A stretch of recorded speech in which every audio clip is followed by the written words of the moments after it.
Close your eyes for a moment and imagine you're standing by a Shant Samudra, a calm sea.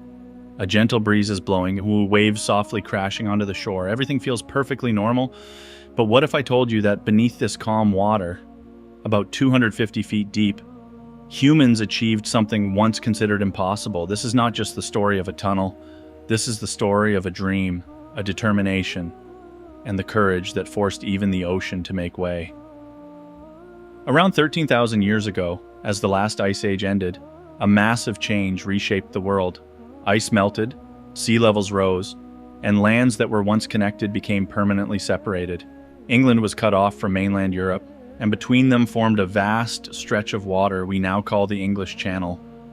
Back then, no one could have imagined that thousands of years later, humans would carve a path beneath this very sea. Time passed, kings changed, governments rose and fell, wars were fought. England and France were once bitter enemies. Clashing swords, echoing gunfire, and long-standing conflict defined their relationship. But as the world progressed, trade replaced hostility. Both nations wanted to move forward together. Goods, resources, and people needed to flow freely, but the sea still stood in the way. You might think 33 kilometers isn't much, but sometimes even a short distance can become the greatest barrier in history. The idea of building a tunnel beneath the sea surfaced even during World War II, but technology wasn't advanced enough. The dream remained on paper. Then came 1986.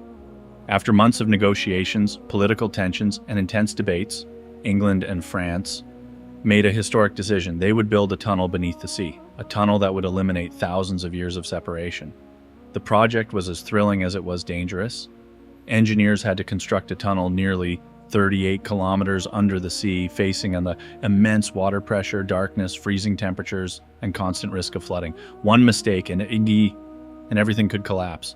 This wasn't just construction, it was a gamble with not just money but human lives at stake. The project was named the Channel Tunnel, but its name was far smaller than its challenge. Never before had the world seen a tunnel of this scale built under the sea. No proven example, no guarantee of success. Eventually, 10 major engineering companies joined forces. The plan was ambitious, not one but 3 tunnels, 2 for high-speed trains and a central service tunnel for emergencies. Total length, about 56 kilometers. Undersea section, 38 kilometers. Imagine that, 38 kilometers beneath the ocean, where sunlight never reaches, where immense pressure is constant. The biggest question, how to dig. Ordinary machines wouldn't work. The geology differed on both sides, solid chalk layers in England, but fractured, water-prone ground in France. Engineers designed a revolutionary machine, the tunnel boring machine. But this wasn't ordinary. It was like a moving factory, about 800 feet long, weighing around 10,500 tons, equipped with powerful cutting blades, and capable of reinforcing the tunnel with concrete segments as it advanced. Excavation began in 1988. From both England and France, giant machines moved toward each other, deep beneath the sea. The goal? Meet perfectly in the middle. But this wasn't a straight road, it was a blind path through rock and darkness. Even a 1-degree error could result in missing the connection by meters after 38 kilometers. To solve this, the engineers used advanced laser guidance systems, constantly monitoring position, angle, and direction. Adjustments were made with millimeter precision. This wasn't just digging, it was a battle of mathematics, technology, and patience. Day by day, machines cut through rock. Thousands of tons of debris were removed every hour. Concrete rings reinforced the tunnel continuously, about 7.5 million segments in total. Then came the moment of truth. After 3 years, only 100 meters remained between the 2 tunnels. Tension was high. One mistake could ruin everything. Slowly, the distance shrank, and finally, the 2 tunnels met, almost perfectly. The difference was just a few inches, within acceptable limits. It was a triumph of precision. But the story didn't end there. A strange problem arose. The machines that built the tunnel couldn't fit back out. Their diameter was larger than the finished tunnel interior. So, what did engineers do?